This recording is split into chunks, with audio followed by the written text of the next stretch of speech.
So in first chapter or in introductory chapter, we already discussed about the definition, function, then types of insurance and gambling. এই মূলত চারটি বিষয় নিয়ে আমরা আলাপ করেছিলাম ইন ফার্স্ট চ্যাপ্টার। তারপরের একটি চ্যাপ্টার পড়েছি, তোমাদের ওইটা ভিডিও দেওয়া আছে, সেটি হলো প্রিন্সিপালস অফ ইন্স্যুরেন্স। আর এখন আমরা থার্ড চ্যাপ্টার মানে এখন যেটা চলছে ক্লাসিফিকেশন অফ পলিসি, এটা আমরা কন্টিনিউ করছি। তার মানে চ্যাপ্টার বলতে আমরা এগুলি তিনটে chapter is going on running. এর মধ্যে আমরা ইন্ট্রোডাক্টরি চ্যাপ্টার বললে যেগুলি বললাম এই টপিকগুলি তোমরা পড়বে, ঠিক আছে? জি স্যার। কি কি পড়বে? ডেফিনিশন তো কয়েক ধরনের ডেফিনিশন পড়েছি, এটা পড়বে। তারপরে function primary function, secondary function, এটা পড়বে। তারপরে কাইন্ডস অফ ইন্স্যুরেন্স বা টাইপস যেটাই বলো, এটা পড়বে। আর পড়বে ইন্স্যুরেন্স এন্ড গ্যাম্বলিং। ওকে, সবাই শুনেছ? জি স্যার। জি স্যার, লিখতেছি।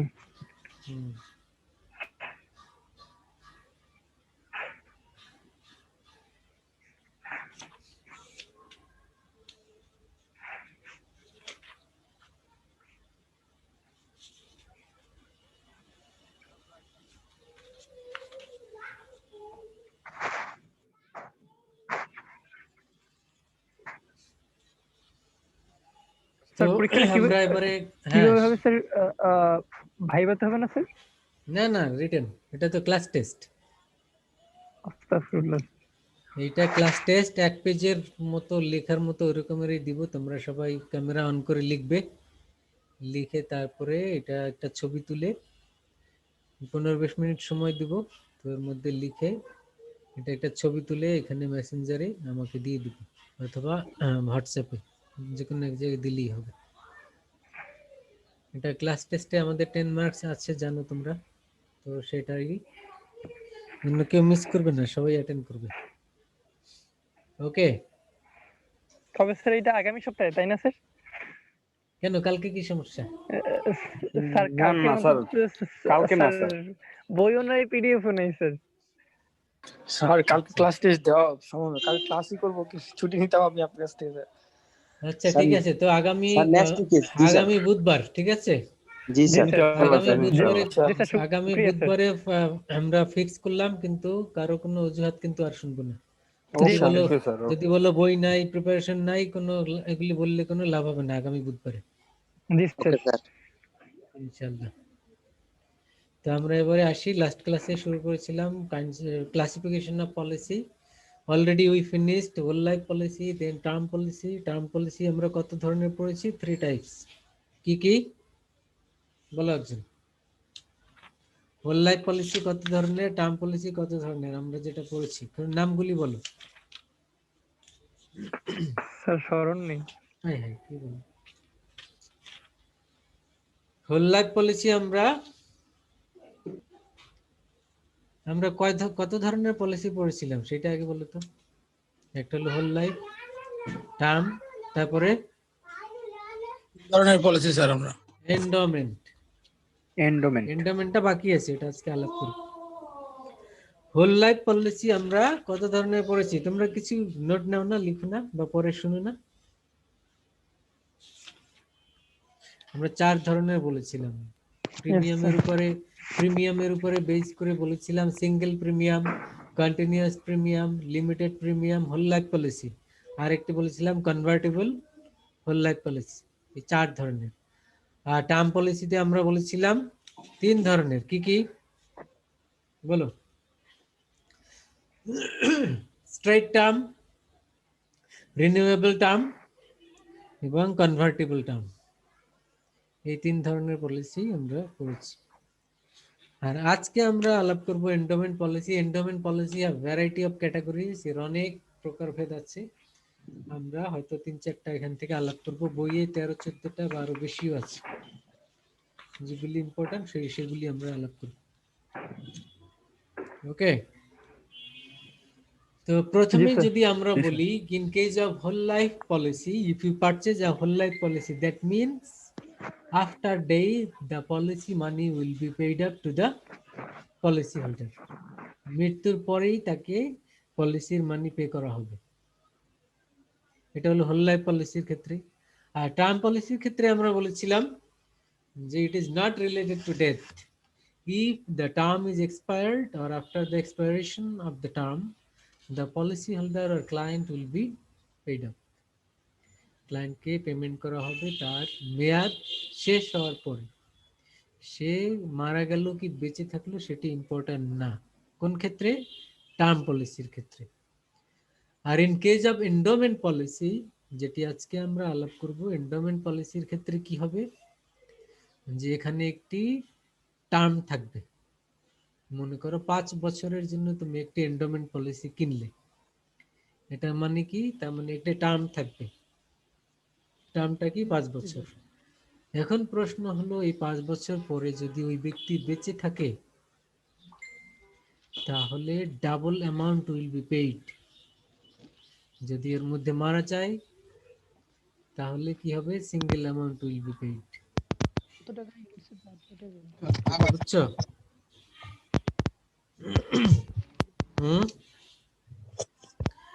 যেই টার্মের জন্য পলিসি কিনবে সেই টার্ম পর্যন্ত তোমাকে সার্ভাইভ করতে হবে।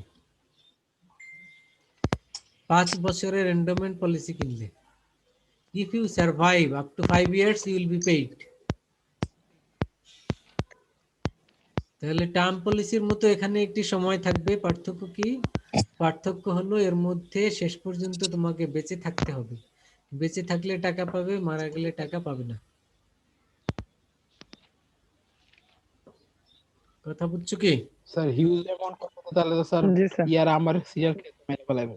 হুম, যদি স্যার হিউজ অ্যামাউন্ট দিয়ে স্যার করি তাহলে তো স্যার ইন্স্যুরেন্স আলারা আমার স্যার সিআর কে মেরে ফেলাবে স্যার।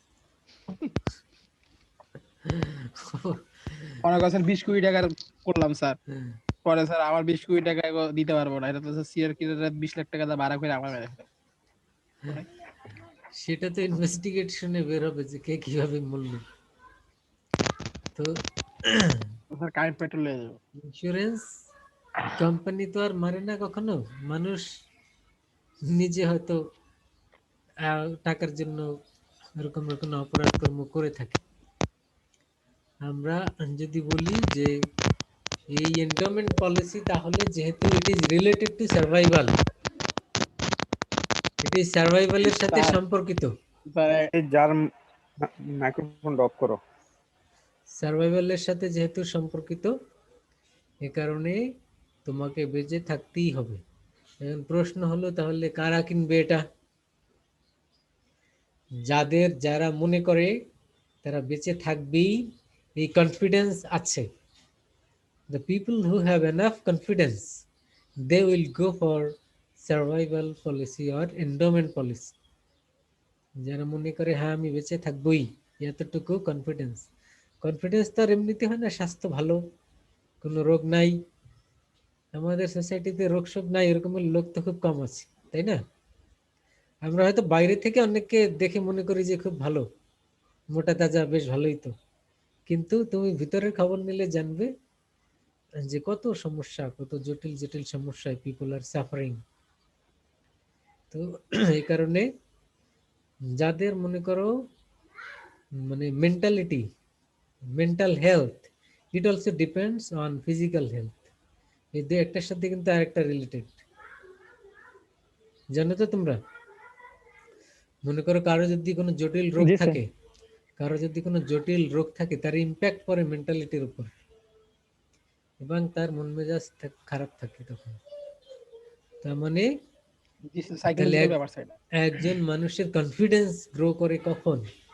যখন তার মধ্যে কোনো রোগের প্রভাব থাকে না। এই যে মনে করো এখন করোনা প্যান্ডেমিক, এই পরিস্থিতি চলছে, অনেকে মনে করে যে কি না কি হয়ে যায়, আমার আবার কখন করোনা অ্যাটাক করে, এটা অনেকে মনে করে এরকম। কেউ কেউ মনে করে আরে না আমার কিছু হবে না। কেউ কেউ মনে করে যে ভাই মাস্ক ছাড়া তো বাইরে বের হলে অবস্থা কাহিল, তো কখন অ্যাটাক হয়ে যায়। এখন এই যে দেখো ডিফারেন্ট ডিফারেন্ট পিপুলের মেন্টালিটি ডিফারেন্ট ডিফারেন্ট, এটা কেন? এটা সে এইভাবে চিন্তা করে বের করেছে তা না বিষয়টা, এটা হলো তার ফিজিক্যাল হেলথের উপর ডিপেন্ড করে তার এই মেন্টালিটি। অনেক সময় ডাক্তাররা বলে না যে মনে করে তোমরা দেখবে যে ফ্যামিলিতে যারা বয়স্ক লোক, হাইপার টেনশন, ডায়াবেটিস, রাত্রে ঘুম হয় না, এইসব রোগ শোক আছে না অনেকের, তো ডাক্তাররা হয়তো বলে দিল যে আপনি টেনশন করবেন না, আপনি ফ্রি থাকবেন, রিল্যাক্স থাকবেন, ঠিক মতো ঘুমাবেন। কিন্তু টেনশন তো ও ইচ্ছা করে করে না, টেনশন তোর মাথায় চলে আসে। তো এখন টেনশনটা কেন মাথায় চলে আসে? Because it depends on physical health. তো যেটা বললাম, physical health and it's fitness এর উপর ডিপেন্ড করে তার মেন্টাল হেলথ। আর মেন্টাল হেলথ তার মানে যারা কনফিডেন্ট এনাফ হেলথ সম্পর্কে, তার মানে কি তার ফিজিক্যাল হেলথ ভালো, এই কারণেই মেন্টালিটি কনফিডেন্ট তৈরি হয়। তো এখন যেটি বললাম আমরা, তো যে লোকের জটিল জটিল রোগ তার কিন্তু কনফিডেন্স গ্রো করবে না, সে ইন্স্যুরেন্স কোম্পানিতে গিয়ে চ্যালেঞ্জ করতে পারবে না যে আমাকে একটা এন্ডোমেন্ট পলিসি দেন, আমি বেঁচে থাকবোই। কারণ ও তো করোনার জন্যই এখন ভয় পাচ্ছে, তাহলে ওর মধ্যে এই কনফিডেন্স কিভাবে বিল্ড আপ করবে? ওই ব্যক্তি হেলদি, তুমি নিজেই বুঝবে। এখন ইন্স্যুরেন্স পলিসি গ্রহণ করার জন্য স্যার সর্বনিম্ন কত বছর সময় লাগে? মানে কত বছর করা যায়? 2 বছর 5 বছর, মানে 2 বছর বেঁচে থাকতে স্যার এরকম? এটা এক এক কোম্পানি ফিক্স করে দেয়। আবার টার্ম আমাকে পলিসি, টার্ম পলিসির ক্ষেত্রে তাও যেমনি দেবে। যেমনি টার্ম পলিসির ক্ষেত্রে 3 মান্থ থেকে আবার শুরু হয়, 3 মাস 3 মাসেরও করা যায়, 6 মাসের, 1 বছর, এরকম। এন্ডোমেন্ট পলিসি এরকম একটা ইয়ে থাকে যে মিনিমাম 1 বছর, কোন কোম্পানি বললো যে মিনিমাম 2 বছর। তো এটা কোম্পানি টু কোম্পানি ভ্যারি করতে পারে, but there should be a time limit, এটা টার্ম থাকবে। জি, স্যার মানে তার মানে স্যার আমি যে টাকা করব সেই টাকাটা তারা কাছে বেঁচে থাকলে আমাকে ডাবল দিবে? ডাবল অপশন আছে, আমরা এখানে আসবো, কিন্তু এখানে মূল স্যার কন্ডিশন একটা হলো, প্রশ্ন ছিল স্যার। মূল কন্ডিশন হলো তোমাকে বেঁচে থাকতে হবে টার্ম পর্যন্ত। স্যার একটা প্রশ্ন ছিল স্যার। স্যার এটা কি ইসলামী শরীয়তে কি জায়েজ আছে কিনা? এই বেটা তুই জুয়া খেলতেছ, জাহাজ কেমনে থাকি? মানসিক না মারা এটাও তো এক ধরনের জান নিয়ে লাইফ তুই জীবন নিয়ে জুয়া খেলতেছস। বাজি আমরা তো হ্যাঁ। আলাপ করছি ইন্স্যুরেন্স, ইন্স্যুরেন্স আলাপ করছি, এখানে শরিয়ার প্রশ্ন করলে তো স্যার আমি আমার একটা পার্সোনাল মতামত দেই স্যার বলো। প্লিজ। স্যার আমি স্যার এতদিন যেমন ইন্স্যুরেন্সটাকে স্যার অন্যরকম ভাবতাম, মানে মনে হতো যে বড় হলে আমি ইন্স্যুরেন্স করবো, বিজনেসটা ঢেক দিয়ে রাখবো, এটা মনে হতে ইয়ে থেকে। এখন দেখতেছি আমি স্যার ইন্স্যুরেন্স করলে স্যার মানসিক শান্তি দেবো। মানে একটা হলো মানুষ জুয়া খেলার সময় মনে করে তিনের মধ্যে টাকা লাগাইছে, তিনে বল পড়লে পাইবো, এখন ওই সময়টার মধ্যে তার মনে খুব টেনশন, কিন্তু এখন আমার সারা লাইফ টেনশন, আমি কি মরে যাবো, বাঁচে থাকবো। না ওইটা আমরা একটা ক্লাসে পড়লাম না যে ইন্স্যুরেন্স গ্যাম্বলিং কিনা, এটা কি আলাপ করেছিলাম? আলাপ তো করেছিলাম যে সেক্ষেত্রে এই ইন্স্যুরেন্সের প্রবক্তা যারা, এই যে এই বইয়ের রাইটার হলো এম.এন. মিশ্র। এম.এন. মিশ্র তার মতে তিনি বলেছেন যে এটা গ্যাম্বলিং না। এখন তিনি তো নন মুসলিম, এম.এন. মিশ্র নামই তো বুঝতে পারো তিনি নন মুসলিম, তো এই বইয়ের রাইটার সে বলেছে যে এটা গ্যাম্বলিং না এবং কিছু যুক্তি দিয়েছে। কিন্তু সেই বললেই তো হবে না, আমরা যদি শরিয়া পয়েন্ট অফ ভিউ থেকে দেখি যে এখানে অনেক সমস্যা আছে, এই কারণে এটা গ্যাম্বলিং এর পর্যায়ে পড়ে। তো এই কারণে গ্যাম্বলিং এর পর্যায়ে পড়ে বলেই তো তাকাফুল নামে আরেকটি সিস্টেম ডেভেলপ করেছে, কথা বুঝছো? তো আমরা তো এখন ইন্স্যুরেন্স আলাপ করছি, তাকাফুল আলাপ করিনি, এই জন্য এটা কোনো প্রশ্নই না যে এটা শরিয়া সম্মত কিনা। কারণ এটা শরিয়া সম্মত যেটা সেটা তো তাকাফুল, এটা তো আমরা। তবে স্যার আমার আরেকটা প্রশ্ন স্যার, যদি শরিয়া সম্মত জিনিসটা বাদ দিয়ে স্যার শরিয়া বিদ্যুৎ, তাহলে স্যার এই জিনিসটা তো অনেক লগ, মনে করেন যে যাদের বয়স এখন 18 বছর বয়স, তারা একটা এই পলিসিটা নিল, 5 বছর পরে সে একটা বিজনেস করার চিন্তা ভাবনা রাখছে, সে যদি মারাই যায় তার তো স্যার লাইফ ওখানে শেষ। তো সেই তুলনায় সে যদি চিন্তা করে যে আমি 5 বছর পরে আমি বিজনেস করবো, আমার টাকা দরকার, লাইফ তো মারা গেলে তো শেষ স্যার, এটা তো কোনো ইয়া না স্যার। টাকা যদি 10 কোটি টাকা রেখে যাই আমার লাইফ শেষ, যদি স্যার আমি ওখানে এটা রাখি তাহলে তো আমার জন্য লাভ না, আমি তো বাঁচলে আমি লাইফ ভালো মতো বাঁচবো, আর মারা গেলে তো এমনিতেই সব শেষ। সেই লজিক চিন্তা করলে স্যার এটা ভালো, কিন্তু আবার এটা তো লাইফের উপর জুয়া খেলা। ওইটা তো আমরা বললাম যে সব ধরনের পলিসি তো সবাই কিনবে না, কার কোনটা দরকার সেই অনুযায়ী সে কিনবে। এখন যে মনে করো নিজেই ভোগ করতে চায় যে ইন্স্যুরেন্সের টাকাটা আমি নিজেই ভোগ করব, সে তো আর হোল লাইফ কিনবে না, সে এন্ডোমেন্ট কিনবে অথবা টার্ম কিনবে। আর যে মনে করে যে না আমার ভোগ করার দরকার নাই, আমার ডিপেন্ডেন্টস, আমার ফ্যামিলি মেম্বার্স, তাদের কি হবে, তাদের জন্য কিছু করে যেতে চাই, তাদের জন্য হলো হোল লাইফ। ঠিক আছে, কি হাসছো কেন? স্যার আইপিএল এ জুয়া খেলে না স্যার, আইপিএল এ জুয়া খেলার মতো লাগতেছে। কোন জায়গায় ধরবা তুমি বলে তো বানা ওয়ার ধরবা এরকম। সেটা তুমি বলতে পারো, কারণ এটা অনেকটা সেরকমই। জি স্যার। তো এখন তবে এমনি ইউজ করতে পারলে যদি ওরকম চিন্তা না করি তাহলে স্যার অনেক ভালো, এটা লাভের জন্য ভালো আর কি। এখন শুধু তুমি যারা শুধু বেনিফিটের পয়েন্টে চিন্তা করবে যে মানে মারা গেলে কি হবে অথবা বেঁচে থাকলেই বা কি হবে, তাদের জন্য ঠিক আছে। শুধু টাকা পয়সার পয়েন্ট অফ ভিউ থেকে, বেনিফিটের পয়েন্ট অফ ভিউ থেকে ঠিক আছে। আর যারা সুদ, গ্যাম্বলিং এগুলি চিন্তা করবে, তাদের জন্য তো আর সবকিছু না। তুমি যদি হালাল ওয়েতে থাকতে চাও, সুদ মুক্ত থাকতে চাও, গ্যাম্বলিং মুক্ত থাকতে চাও, সেক্ষেত্রে তো সোসাইটির অনেক কিছুই তোমাকে পরিহার করতে হবে, because there are many things which is not permitted in Sharia. তো এখন অনেকে আবার এভাবে ভাবতে পারে যে এত কিছু যদি শরিয়া সম্মত, শরিয়ার সাথে কন্ট্রাডিক্ট করে বলে বাদ দিতে হয়, তো বাদ দিতে দিতে তো মানে সবই বাদ দিতে হবে, তাহলে আর থাকবে কি? তো এখন এই সমস্যাটি তৈরি হয়েছে এজন্য, যেহেতু আমাদের সোসাইটি ইজ নট ইসলামিক। সোসাইটির সিস্টেম বা সোসাইটির ইকোনমিক সিস্টেম, ইকোনমিক পলিসি কোনো কিছুই শরিয়া সম্মত না। এ কারণে আমরা দেখি যে এই সমস্যাগুলি তৈরি হয়েছে এবং সব জায়গাতেই সমস্যা। তার মানে সোসাইটি যখন ইসলামিক না হয়, তখন একজন ব্যক্তির জন্য শরিয়া সম্মতভাবে শরিয়া মেনে চলাটা অনেক বেশি টাফ, ডিফিকাল্ট হয়ে যায়। জি স্যার। আর সোসাইটি যদি শরিয়া সম্মত চলে, তখন তো তুমি অটোমেটিক্যালি তোমার আর তখন কি পাপ কাজ করাটাই তোমার জন্য ডিফিকাল্ট হয়ে যাবে। এখন যেমনি পাপ কাজ করা সহজ, পাপ কাজ করা সহজ না, রাস্তায় নামলেই তুমি যদি চাও না চাইতেই তো বেগানা নারীর দিকে চোখ পড়ে যায়। তো এখন সোসাইটি ইসলামিক হলে সবাই যদি হিজাব পরে থাকতো, তুমি চাইলেই তো আর এই চোখের এই পাপটা করতে পারতে না, তাই না? তার মানে কি? তার মানে হলো when the society is following the Islamic rules, তখন মানুষের জন্য গুনাহের কাজ করা অনেক কঠিন এবং মানুষের ভালো থাকাটা সহজ।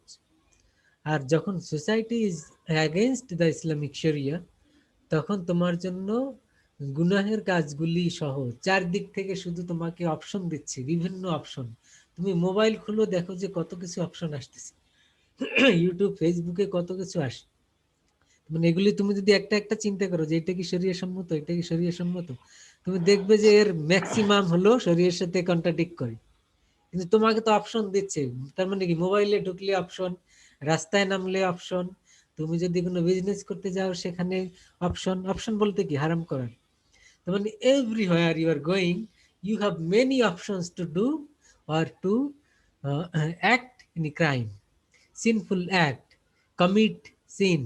মানে পাপ কাজ করার জন্য তোমার অপশনস আর অ্যাভেলেবল। আর তুমি যদি এইবার চিন্তা করো যে না আমি আজকে প্ল্যান করেছি রাত্রে ঘুমানোর আগে আগামীকাল কোনো খারাপ কাজ করব না, তো এরপরে সকালবেলা উঠে মোবাইলটা হাতে নিলে, তো এরপরে বিভিন্ন যা যা অপশন আসলো, ওই চিন্তায় অনেক কিছুই দেখা বাদ দিলে। টুম করে শব্দ আয়া পড়ে স্যার, টুম। কি স্যার মোবাইলটা হাতে না আসা টুম করে শব্দ এসে পড়ছে স্যার, কি করব? শব্দ এসে পড়লো, ওই যে সকালবেলা উঠে রাতে তো তুমি প্ল্যান করেছো কোনো আজকে খারাপ কাজ করবে না, তারপরে ফেসবুক ওপেন করলে 3-4টা মেসেজ চলে আসলো, এর মধ্যে 2জন বান্ধবী আর একজন অপরিচিত। এই তো শুরু হয়ে গেল, দেখো। তো এখন এই যে শুরু হয়ে গেল সকালবেলায়, তার মানে এখন ওই মেসেজের রিপ্লাই দাও, বান্ধবীর মেসেজের রিপ্লাই, তাহলে কি হলো? বান্ধবী তো তোমার মাহরাম না, মাহরাম বুঝো তো? জি স্যার। হ্যাঁ, তো বান্ধবী তো আর মাহরাম না, তার মানে মাহরাম না হলে তো আর তার সাথে কমিউনিকেট করা যায় না। সেটা খালাতো বোন হোক, চাচাতো বোন হোক, আর যেই হোক, তার সাথে আননেসেসারি গল্প গুজব, এটা ফেসবুক চ্যাট, মেসেঞ্জার, যেমনি ভাবেই বলি আমরা, ফেস টু ফেস, কোনোভাবেই it is not allowed in Islam. তার মানে আমরা এই যে সকাল থেকেই তো শুরু হয়ে গেল বিভিন্ন সিনফুল অ্যাক্ট, এরপরে চিন্তা করলে যে না ফেসবুকে ঢুকে তো এগুলি তো চাচ্ছি না, আমি অ্যাভয়েড করলাম, ফেসবুক বাদ, মোবাইল রেখে বাইরে যাই একটু ফ্রেন্ডদের সাথে ঘুরে আসি। বাইরে গিয়ে দেখো, হ্যাঁ শুনতে পাচ্ছে না? শুনতে পাচ্ছি জি। তারপরে কি করলে মোবাইলটা রেখে যে একটু বাইরে ঘুরে আসি, এগুলির মধ্যে নাই আমি। বাইরে ঘুরে রাস্তায় নেমেছে, এবার তো দেখো আবার বেগানা নারীরা বেপর্দায় হেঁটে যাচ্ছে। এখন এগুলি তুমি চিন্তা করলে যে এক পলক তো দেখা যায়, এই জন্য এই এক পলক না করে তুমি এরকম একবার তাকিয়ে থাকলে যে পলক আর না পরে এক পলক দেখা যায়। এখন দেখো আবার কিন্তু এই সিনফুল অ্যাক্ট, আবার একটা ক্রাইম করে বসলে, তার মানে আবার পাপ কাজ করে বসলে। তো এখন ঘর থেকে বাইরে নামলে সেখানে পাপ কাজ। এরপর চিন্তা করলে যে না এখানেও তো বেশিক্ষণ থাকা যাবে না, যাই মতিঝিলে। তো মতিঝিল গেলে সেখানেও তো আশেপাশে তাকাইলে শুধু এই ব্যাংক ওই ব্যাংক, ফাইন্যান্সিয়াল ইনস্টিটিউশন, এত % ইন্টারেস্ট, এত অফার। তার মানে এখন আবার মাথায় আসলো তাহলে একটা ডিপিএস করে ফেলবো কিনা, চারদিকে এত অফার দিচ্ছে। তার মানে আবারও মাথায় সেই সুদের বিষয় আসলো, আবারও সেই হারামের বিষয় আসলো। তারপর চিন্তা করলে যে না এগুলি তো হারাম কাজ, সুদের মধ্যে যাওয়া যাবে না, তাহলে কি করি? তো বাবা বলেছে পেনশনের টাকাটা তুলতে, কোত্থেকে? ব্যাংকে। আচ্ছা আবারও ব্যাংকে গিয়ে টাকা তুলতে গিয়েছি। কি হলো, আবার সেই ব্যাংকে যেতে হলো। তারপর বাবা বলেছে করতে হবে, গিয়ে তুলে নিয়ে আসলে। তো এখন এই যে এরকমের হাজারো এক্সাম্পল যদি আমরা দেই, দেখবো যে এখানে পাপের কাজ করা সহজ। বাই দিস টাইম হয়তো তোমার একটা ফোন চলে আসলো ব্যাংকে যখন আছো, যে দোস্ত চলে আয়। কোথায়? এই মনে করো ক্যাম্পাসে। তো ওখানে কি করস তোরা?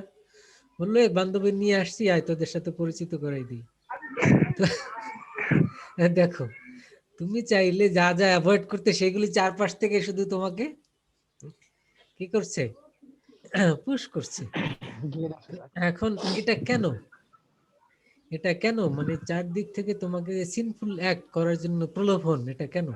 Because the society is not following the Islamic শরিয়া।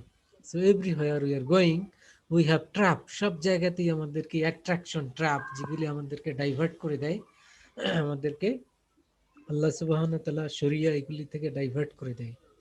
আর এই সোসাইটিতে যদি আমরা চিন্তা ভাবনা না করে ট্রেন্ডের মধ্যেই কাটিয়ে দেই, এই ট্রেন্ডে মানে স্রোতের দিকেই চলতে থাকি, তাহলে আমরা কি করব?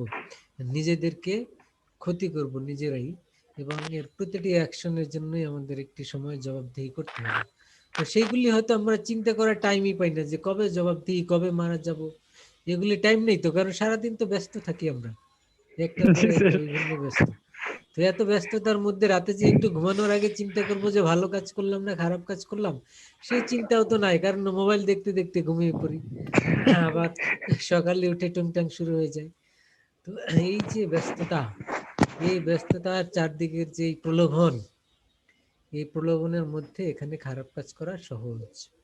তো সেটাই বলছিলাম আমরা, যে এই সোসাইটিতে আমরা আমাদের সবকিছু ন্যারো ডাউন হয়ে গেছে। তুমি যদি শরীরের সাথে স্ট্রিক্ট থাকতে চাও, তাহলে এভরিথিং উইল বি ডিফিকাল্ট। এই জন্য তো বলাই হয়েছে যে এমন একটি সময় আসবে যখন কি ঈমান ধরে রাখা হলো মানে হাতের তালুতে আগুন রাখার সমান। তো এখন সেরকমেরই তো একটা পরিস্থিতি চলছে, চারদিকে আমরা দেখতে পাচ্ছি যে এরকমেরই একটা পরিস্থিতি। তো তারপরেও আমরা, আমাদের কষ্ট হবে, আমাদের অনেক কিছুই হবে, অনেক স্যাক্রিফাইস করতে হবে, কিন্তু এই জন্য তো আর আমরা খারাপ কাজ করতে পারবো না। কিন্তু এই কষ্টটা কেন হচ্ছে, এই কঠিন সময়টা কেন হচ্ছে? Because society is not following the Islamic rules, Islamic system. এই কারণে। আর যদি হতো সোসাইটি ইসলামিক রুল ফলো করে, তাহলে তো আমার এই সমস্যা এগুলি 90% চলে যেত। তখন অটো আমরা সবাই আবার, এখন যেমনি অটো খারাপ হয়, তখন এই সিস্টেমই আমাদেরকে ভালো করে ফেলতো, তখন এগুলো এত চিন্তা মাথায় আসতো না। আর এখন তো ইয়াং জেনারেশন, তো মাথায় এগুলি চারদিক থেকে সোসাইটি, আশেপাশের লোকজন বিভিন্নভাবে মাথায় এগুলি পুশ করে। তো এত পুশিং এর মধ্যে নিজেকে ভালো রাখাটা তো sometimes it would be difficult if you don't have enough knowledge and confidence. তো এটা হলো একটা চ্যালেঞ্জ ইন কারেন্ট টাইম। বর্তমানে ইয়াং জেনারেশনের জন্য একটা বড় চ্যালেঞ্জ যে তাদের ভালো থাকা, এবং ভালো থাকাটা অনেক বড় চ্যালেঞ্জ। এই জন্য চ্যালেঞ্জ বিকজ তুমি ভালো থাকতে হলে তোমাকে অনেক কিছু পরিহার করতে হয়, অনেক কিছু কঠিন লাইফ লিড করতে হয়। তোমার ফ্রেন্ডরা হয়তো এনজয় করতেছে, তুমি সেটা পারো না বিকজ অফ শরীর। তো এই কারণে এটি একটি বড় চ্যালেঞ্জ। তারপরেও তোমাকে চিন্তা করতে হবে যে any time we can die. কারণ আবারও আমরা দেখতে পাচ্ছি যে করোনার সেকেন্ড ওয়েভ শুরু হয়ে গেছে, মৃত্যুর হার বাড়ছে। তো আমরা তো এটা বলতে পারি না যে আমরা 70 বছর বেঁচে থাকবো, 100 বছর বেঁচে থাকবো। এই আমাদের এই যে আরো কম এজের লোকও তো মারা যাচ্ছে, যাচ্ছে না? জি স্যার। তাহলে শুধু স্রোতে গা ভাসিয়ে দিলেই চলবে না। স্রোতে গা ভাসিয়ে দিয়ে যদি বসে থাকি যে হ্যাঁ 70 বছর আসুক, তারপরে দাড়ি টাড়ি লম্বা করে তারপরে আল্লাহ বিল্লাহ করবো আর মসজিদে যাব, আর একটা হজ করে আসবো, সব গুনাহ মাফ হয়ে যাবে, এইভাবে অনেকে চিন্তা করে। But this is wrong thinking. আল্লাহ সুবহানাহু ওয়া তাআলা আমাদের ফিউচার জানেন, ভালোই জানেন। আমি এখন পাপ কাজ করব আর বসে থাকবো, 70 বছর হলে হজ করে সব আল্লাহ মাফ করে দিবে, আর এখন যা ইচ্ছে তাই করে বেড়াবো। তো এটা কি আল্লাহকে ধোকা দেওয়া হলো না? তো এটা আসলে জি স্যার। আসলে কোনো মতে রাইট চিন্তা নাই, এগুলি হলো সব করাপ্টেড থিঙ্কিং, এগুলি সবই বাজে চিন্তা। তো এই কারণে আমরা বললাম এই যে এখানে যে পলিসিগুলির কথা বলছি, এখানে এই পলিসির ক্ষেত্রে যে যে প্রসঙ্গে আসলো, এখানে কি একজন জিজ্ঞেস করলেন না যে এগুলি কি স্যার অ্যালাউড কিনা এই পলিসিগুলি? তো অ্যালাউড ইন দ্য সেন্স ওই প্রসঙ্গেই বললাম যে আমরা যখন টাকা ফুল করবো, তো ওইখানে আবার whatever will discuss, so you will know those are allowed. You got the point? আর এখানে এই যা যা পড়ছে সেগুলি দেয়ার ইজ সাম কন্ট্রাডিকশন, এখানে কিছু প্রবলেম তো রয়েই গেছে। তো সেটা আমাদের মনে রাখতে হবে। তো যাই হোক, এন্ডোমেন্ট পলিসির মূল ফিচারটা কি? মানে if you purchase a endowment policy then you need to survive up to the term. তার মানে 2 বছরের এন্ডোমেন্ট পলিসি যদি কিনো তুমি, তাহলে এই 2 বছর তোমাকে বেঁচে থাকতে হবে, দেন ইউল গেট দ্য মানি। সুব্রদেব, কেমন আছো তুমি? তোমার কথা জিজ্ঞেস করেছিলাম শুরুতে। তো আমরা 2 বছরের এন্ডোমেন্ট পলিসি কেনা মানে কি বলো? স্যার 2 বছর আমাকে বেঁচে থাকতে হবে স্যার। 2 বছর বেঁচে থাকতে হবে, বেঁচে না থাকলে কি হবে? এন্ডোমেন্ট পলিসি ফলো করবে স্যার, পারবো না আমি। তাহলে কিন্তু কোম্পানি তোমাকে টাকা দিবে না। টাকা দিবে না। তার মানে if you want to get the money then you need to survive. তো এখন প্রশ্ন হলো, এই যে এন্ডোমেন্ট পলিসি এর আবার ক্লাসিফিকেশন আছে। তো আমরা যদি পিওর এন্ডোমেন্ট দেখি, আমরা কয়েকটা ক্যাটাগরি পড়বো। পিওর এন্ডোমেন্ট দেখো, তারপরে কাগজ কলম থাকলে লিখে রাখো। পিওর এন্ডোমেন্ট, অর্ডিনারি এন্ডোমেন্ট, দেন ডাবল এন্ডোমেন্ট, তারপরে ম্যারেজ এন্ডোমেন্ট,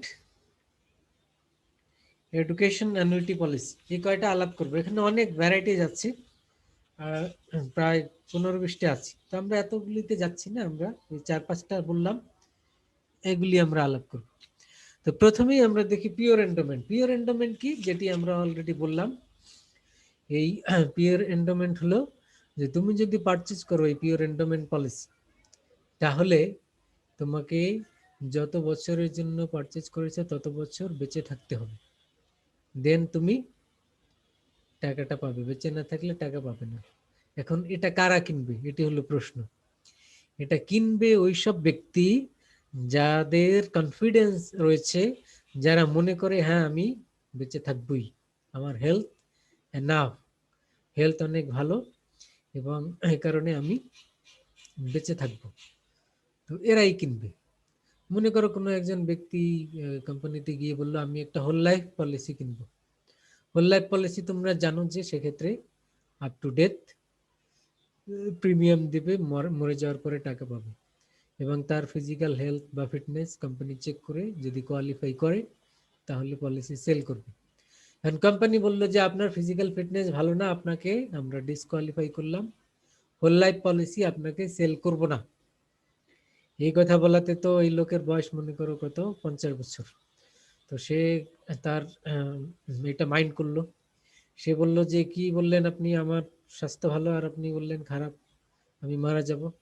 তাহলে আপনি আপনার সাথে আমি চ্যালেঞ্জ করলাম, আপনি আমাকে এন্ডোমেন্ট পলিসি দেন 5 বছরের, আমি বেঁচে থেকে দেখিয়ে দেব।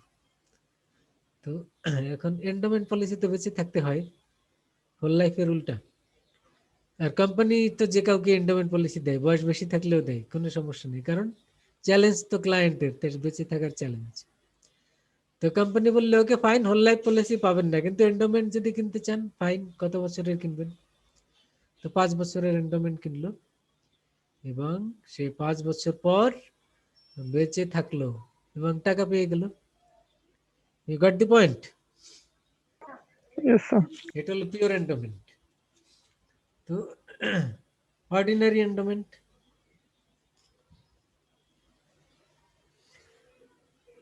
অর্ডিনারি এন্ডোমেন্ট এটা মানে সবগুলোই তো এন্ডোমেন্ট। সেক্ষেত্রে কি হবে, সে যদি বেঁচে থাকে এই টাইম, কোন টাইম, মনে করো 5 বছরের জন্য সে কিনলো। তো এখন এই 5 বছরের জন্য কিনলে 5 বছরে কত টাকা প্রিমিয়াম দিয়েছে, মনে করো 10,000 টাকা প্রিমিয়াম দিয়েছে, আর পলিসি হলো 1 লাখ। তাহলে সে বেঁচে থাকলো, বেঁচে থাকলে কি হবে, নিয়ম অনুযায়ী তো সে পুরো 1 লাখ টাকাই ফেরত পাবে। তো কোম্পানি তখন তাকে এই 1 লাখ টাকাই,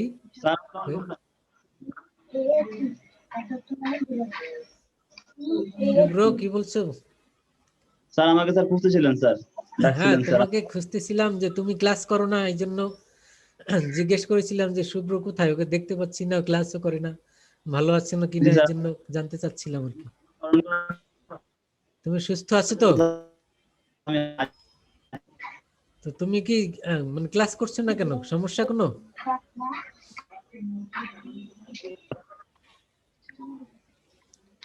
তুমি কি সেমিস্টার ড্রপ নিয়েছো? না স্যার, ড্রপ দেই নাই স্যার, আমি স্যার ওগুলো স্যার একটু ভার্সিটির সাথে কথা বলে স্যার অ্যাডজাস্ট করে নেওয়ার চিন্তা ভাবনা করতেছি। আচ্ছা, তাহলে ক্লাস করো না কেন? একটু প্রবলেম ছিল তো স্যার, এই জন্য স্যার ক্লাসটা কন্টিনিউ করতে পারলাম না স্যার। আজকে থেকে স্যার কন্টিনিউ করব ইনশাআল্লাহ। আচ্ছা আচ্ছা, তাহলে এখন থেকে তোমাকে পাচ্ছি নাকি? জি স্যার। যাক,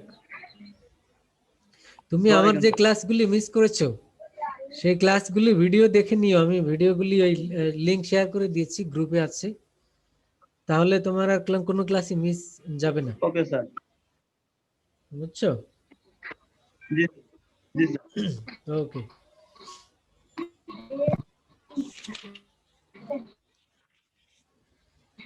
তাহলে আমরা কি বললাম, আমরা কোথায় ছিলাম?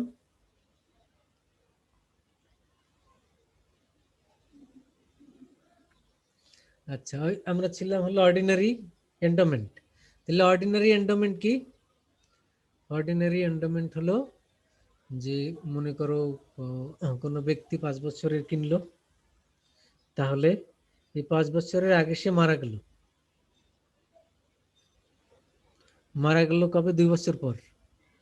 2 বছর পরে মারা গেলে আর প্রিমিয়াম দিতে হবে না, প্রিমিয়াম দিতে হবে না, কিন্তু 5 বছর শেষ হবে, তারপরে সে টাকা পাবে।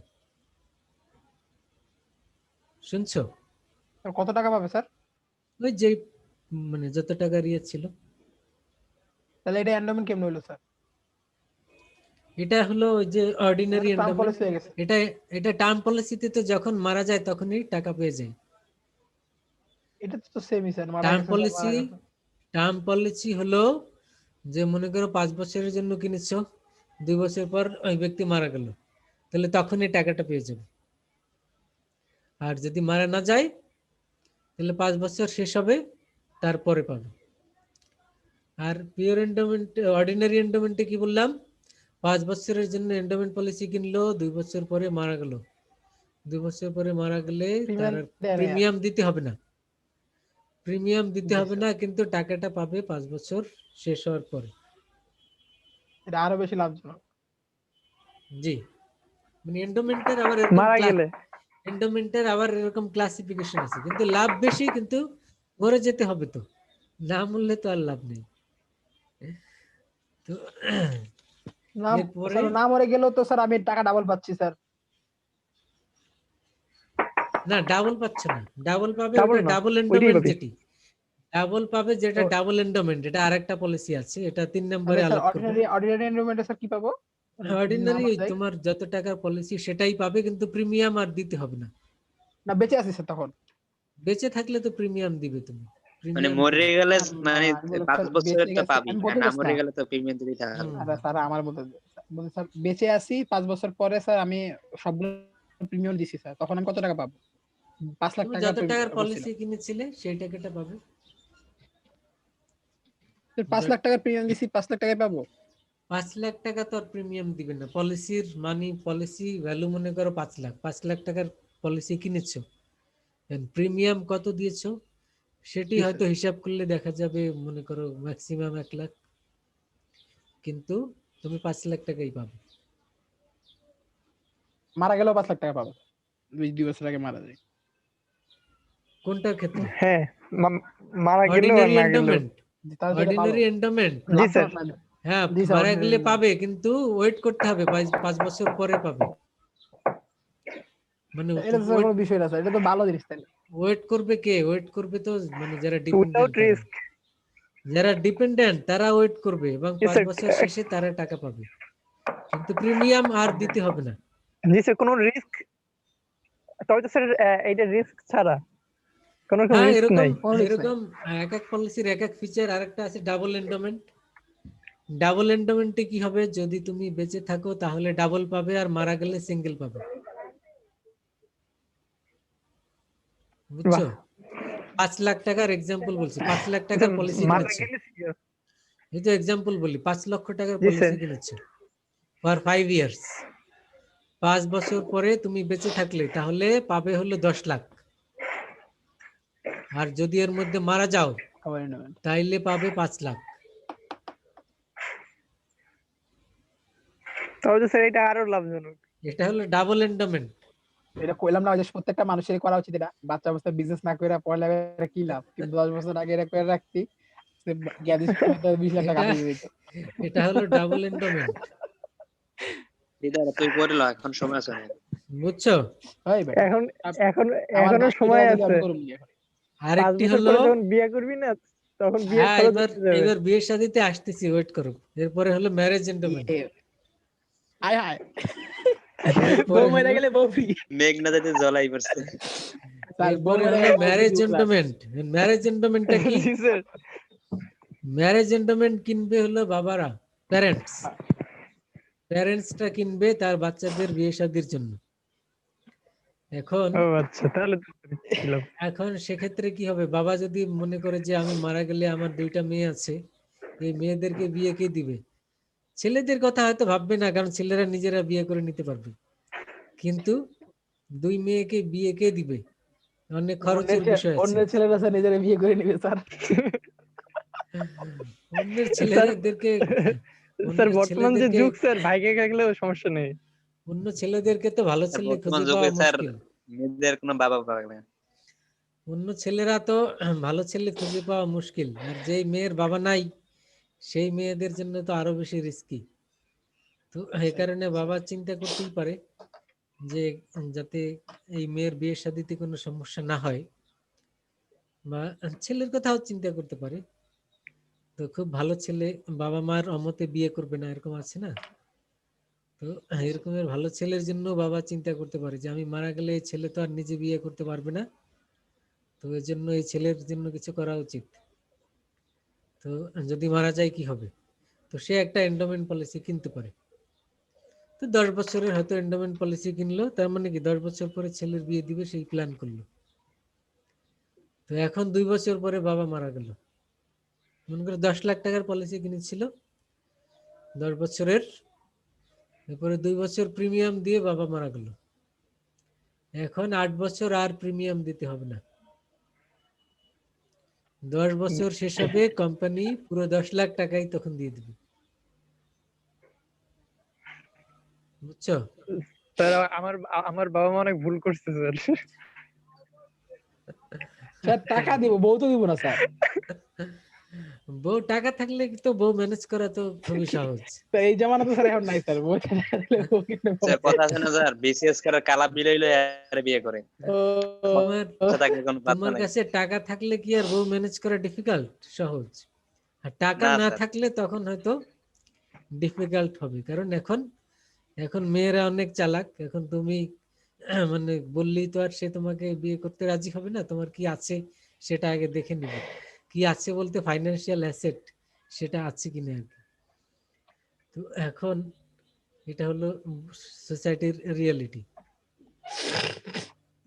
এখন যারা এরকমের সন্তানদের বিয়ে শাদী নিয়ে চিন্তিত, তারা হয়তো এই ম্যারেজ এন্ডোমেন্ট কিনবে। ওকে,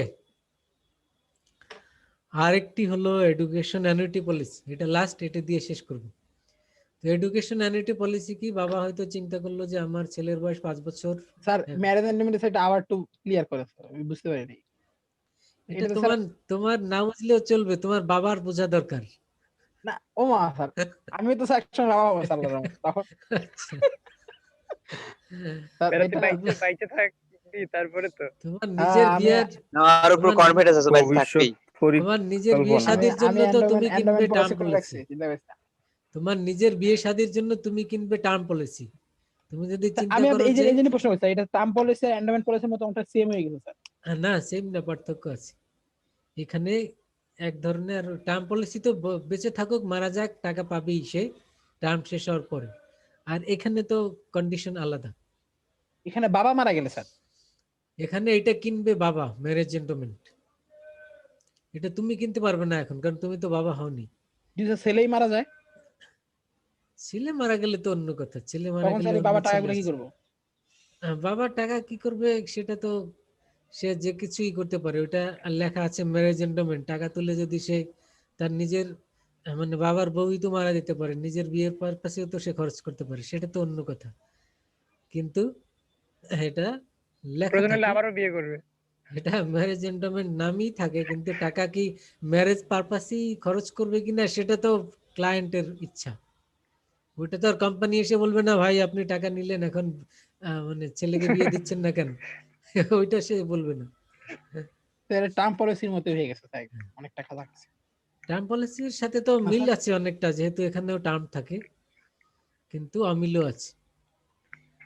তো এডুকেশনাল অ্যানুইটি পলিসি, এটাও প্যারেন্টসরা কিনবে বাচ্চাদের পড়ালেখার জন্য। মনে করো বাচ্চার বয়স 5 বছর, বাবা চিন্তা করলো 1 বছর পরে স্কুলে দিবে, এবং আরো 10 বছর পরে তো সে এসএসসি পাস করবে, তারপরে হয়তো আরো 2 বছর মানে 12 বছর পরে সে কলেজে উঠবে, মানে ভার্সিটিতে ভর্তি হবে। তখন তার প্ল্যান আছে দেশের বাইরে পাঠানোর, এজন্য তার 10 লাখ টাকা দরকার। 10 লাখ টাকা ওই সময় দরকার। আর মাসে মাসে আবার তার জন্য মনে করো 10-20 হাজার টাকা করে এডুকেশন পারপাসে খরচ দরকার। এই জন্য সে একটা এডুকেশন পলিসি কিনতে পারে। সেখানে হলো মনে করো একটা টাইম থাকবে, 10 বছর হোক 15 বছর হোক, যে এই সময় পরে কোম্পানি 10 লাখ টাকা দিবে এবং বাকি টাকা প্রতি মাসে মাসে 10,000 করে দিবে, এবং এরকমের নেক্সট আরো 10 বছর বা 15 বছর দিবে। এই সিস্টেমকে বলে এডুকেশন অ্যানুইটি পলিসি। কি এখানে নিয়মটা কি, একটি যে টাইমের জন্য তুমি কিনবে ওই টাইমে প্রিমিয়াম দিতে থাকবে। প্রিমিয়াম দিতে থাকলে টাইম শেষ হয়ে গেল, তখন টাইম শেষ হয়ে গেলে এখানে তো নিয়ম আছে, আগে মারা গেলে আর প্রিমিয়াম দিতে হবে না। আর যদি মারা না যায় তাহলে তো ওই 10 বছর ধরে প্রিমিয়াম দিয়ে যাবে, এবং ওই টাইম শেষে এরপরে কোম্পানি কি করবে, তার টোটাল অ্যামাউন্টের একটা পার্সেন্টেজ, মনে করো 10 লাখ টাকা ওই সময় দিয়ে দিল, আর বাকি টাকাটা আবার নেক্সট 10 ইয়ার্স মাসে মাসে ভাগ করে 10,000 15,000 এরকম একটি অ্যামাউন্ট করে মাসে মাসে তাকে দিবে। এই সিস্টেমটা কি বলা হয় এডুকেশনাল অ্যানুইটি পলিসি। বুঝছো? জি স্যার। তাহলে আমরা কি কি বললাম, pure endowment, ordinary endowment, double endowment, তারপরে ম্যারেজ এন্ডোমেন্ট, আর একটা হলো এডুকেশনাল অ্যানুইটি পলিসি। কয়টা হলো? 5টা? তাহলে আমরা হোল লাইফ পলিসিতে পড়লাম 4টা, টার্ম পলিসিতে 3টা আর এন্ডোমেন্ট পলিসিতে 5টা। এই হলো টোটাল টাইপস অফ পলিসি পড়লাম। এর বাইরেও অনেক আছে যেগুলি ইম্পর্টেন্ট, সেগুলি আমরা আলাপ করলাম। ওকে, কোনো প্রশ্ন থাকলে বলো, না বুঝলে বলো। না স্যার, সবগুলোই ভালো করে বুঝলাম, এখন শুধু পড়তে হবে স্যার। জি, তো তোমরা বইটা কালেক্ট করে নাও ইনশাআল্লাহ। আর আগামী সপ্তাহে বুধবারের ক্লাস টেস্ট তো ফিক্স করলাম, আর তার আগে কালকে তো আবার ক্লাস আছে, আবারও দেখা হবে ইনশাআল্লাহ। ইনশাআল্লাহ স্যার। স্যার। ইনশাআল্লাহ। ওকে, বেস্ট অফ লাক। তাহলে আজকে ওকে স্যার, আসসালামু আলাইকুম। ওয়ালাইকুম স্যার আসসালাম। আসসালামু আলাইকুম। আসসালামু আলাইকুম স্যার। ওয়ালাইকুম আসসালাম। আসসালামু আলাইকুম।